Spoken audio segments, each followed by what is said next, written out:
Greetings to all fans of good movies. In this video, I'm going to tell you about film based on the true story called McFarland. They're fast. They are. A college football team enters the locker room after the first half of the game. Coach is not pleased with the boys. They are hopelessly losing in front of their home crowd. He tries to motivate his players, but the captain doesn't take criticism well. The guy constantly smirks and bantering at the man's speech. Unable to take it anymore, Coach throws his boot at the captain. You kidding me?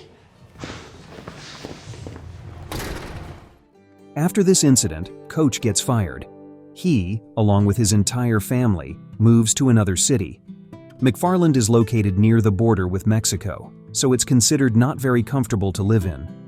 The majority of residents are Mexican immigrants who are not afraid of hard work and mostly work on agricultural fields outside the city.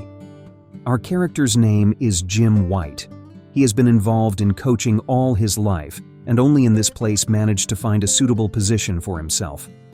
Please tell me that you took the wrong exit. Are we in Mexico? Daughters are not thrilled about such seclusion. Upon seeing their new home, they don't even want to go inside. After settling in, the Whites go to have dinner at a local cafe, but the establishment doesn't serve familiar American food. Menu consists only of Mexican dishes. Later, one of the local gangs notices White family on the street. They stop near the cafe and scrutinize our characters closely until they get into their car. We're not staying here, all right? I'm not having you and the girls stay here. At home, Jim apologizes to his wife for the rash move and says he'll take them away from here tomorrow. But Cheryl reassures her husband.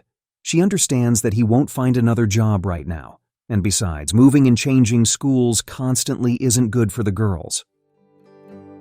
On Monday, Whites arrives at the local school. Daughters go off to study, while father goes to the principal's office.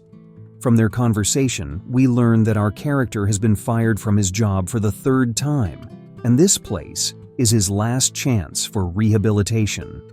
There is a severe shortage of teachers at the school, so besides coaching, Jim will also have to work as a biology and physical education teacher. Our character agrees to everything and then conducts his first lesson. Birthday, Joe. Cardenas. It's Cardenas. At the beginning of the class, mother of 3 students arrives at the school and takes the kids away without explanation. White doesn't intervene, once again becoming the subject of ridicule from the entire class. Seeing the complete apathy of his students, man suggests they run 1 lap around the stadium, after which they'll be free. Reluctantly, kids start jogging. One boy remains on the bench. He's part of the football team and is exempt from the exercise. It's a linebacker's number. It's not the size of the dog in the fight, Coach. It's the size of the fight in the dog. Big dog. The boy faces a lot of harsh treatment in the game. White notices this and, contrary to the head coach's instructions, leaves him on bench until the end of the match. McFarland suffers a crushing defeat in this home game. On the weekend, White goes to the local store where he meets its owner. Salesman advises our character to plant a tree in his yard so that in a few years he'll have pleasant shade on his lawn. Smiling, Jim declines the offer. He doesn't plan to stay in this town for long.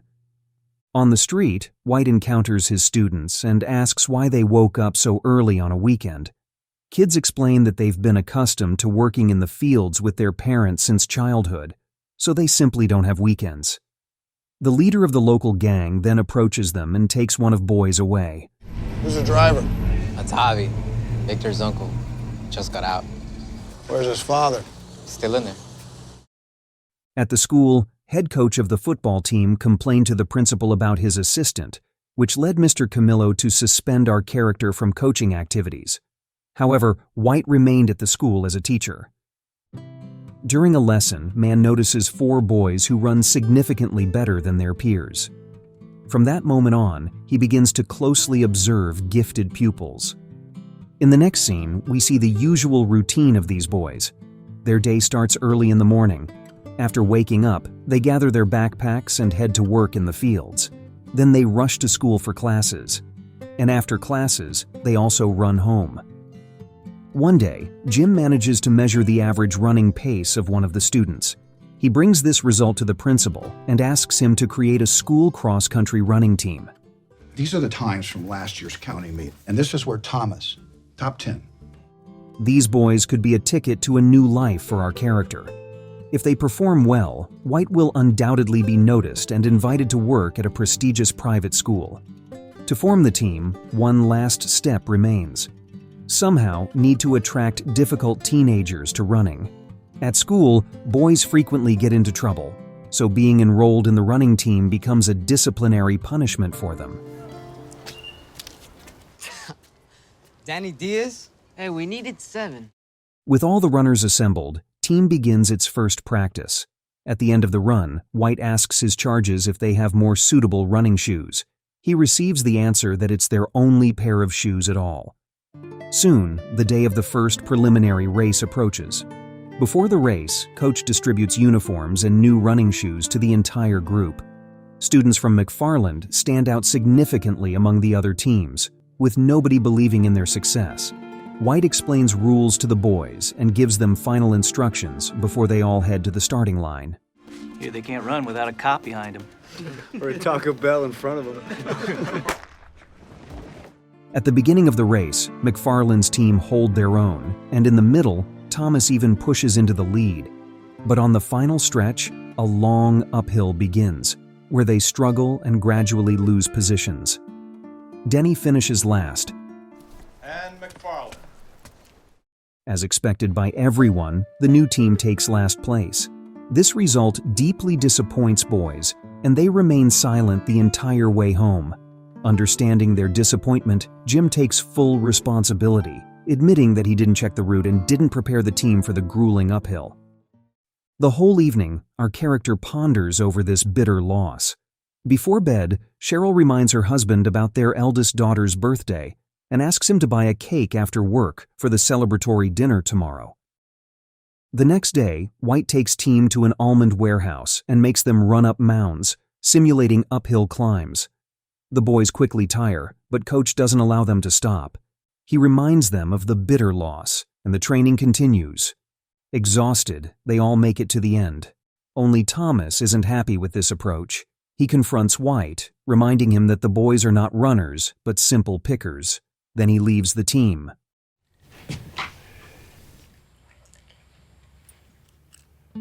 Jim forgets about his daughter's birthday, ruining the family's celebratory dinner. In their conversation, Cheryl explains to her husband that their own children are much more important than any job. The evening becomes completely ruined for our character. With the best runner gone from the team and his eldest daughter not speaking to him, Man decides to drive around the city to gather his thoughts. On a bridge, he notices Thomas, who has just been beaten by his father, prompting him to run away from home. White shares that he has a similar situation, with his eldest daughter being the cause of his troubles. After calming down, Thomas steps down from the railing, and the two reconcile. 6 miles, same pace. Bet you got the matching dollhouse too, huh? All right, joke less, run more. The qualifying races are about to begin. This time, team is well prepared, and as a result, they achieve their first victory after a tough fight. This event helps boys realize that nothing is impossible in their lives. Any goal they set is achievable if they put in enough effort. One of the boys wrote about this in his essay. Teacher brought his work to White and, unable to hold back tears, read the story aloud.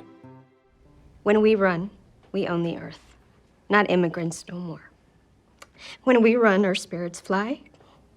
It's good work, White. Welcome to McFarland, Blanco. Little by little, White family adapts to the local way of life. The locals turn out to be open and kind people from whom they also found something to learn. The team continued training and won 3 consecutive victories. Jim even went to the field with boys and helped them with the harvest. Their parents appreciated Coach's efforts, and in return, they organized a charity fair, which allowed them to buy the boys expensive uniforms and good running shoes. Thus, Simple School Running Team became a real pride for the entire town. At the next major competition, Jim is approached by a representative from a private school with an offer to join them.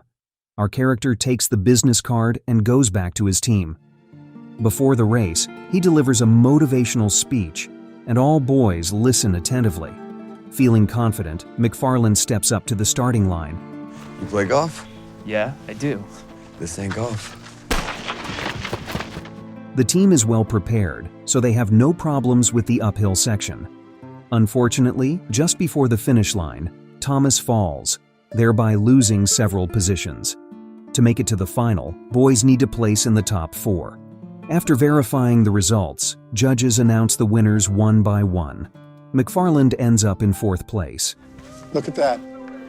McFarland's going to state. You hear that? This time, boys return home in high spirits. As a gesture of gratitude, White takes them to the coast. Here, for the first time in their lives, they see the ocean. At home, Senora Diaz asks Jim about his children and learns that his eldest daughter recently turned 15. According to local tradition, all girls at this age celebrate a quinceañera, a big holiday symbolizing their transition into adulthood. On the weekend, Jim sends girls to a beauty salon and, with the help of new friends, prepares a surprise for his daughter. Upon returning home, Julie immediately immerses herself in the festive atmosphere. This way, Father manages to make up for the spoiled birthday. The culmination of the celebration is a car parade, where the birthday girl leisurely rides through the city.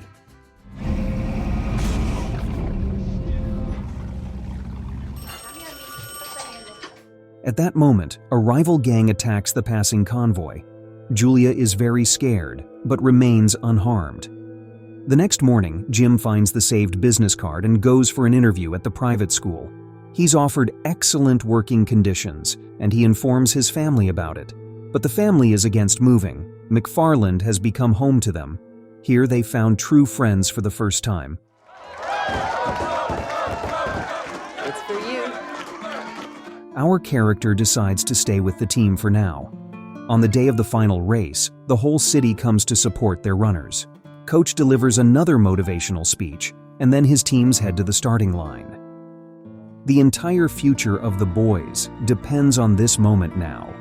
If they win, they will automatically be accepted into the country's top colleges.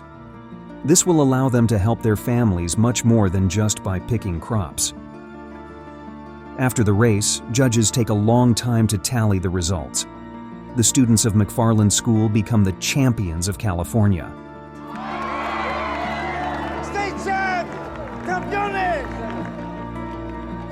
White immediately approaches the representatives of the private school who offered him a contract. The whole team watches from the sidelines. McFarland, huh? Over the next 14 years, McFarland High School won the state championship 9 times. Jim White coached every team. All boys received a good education and returned home to actively participate in the development of their hometown. They still attend joint training sessions and support their team. Thank you to everyone who watched until the end. Share your thoughts on the film in the comments below.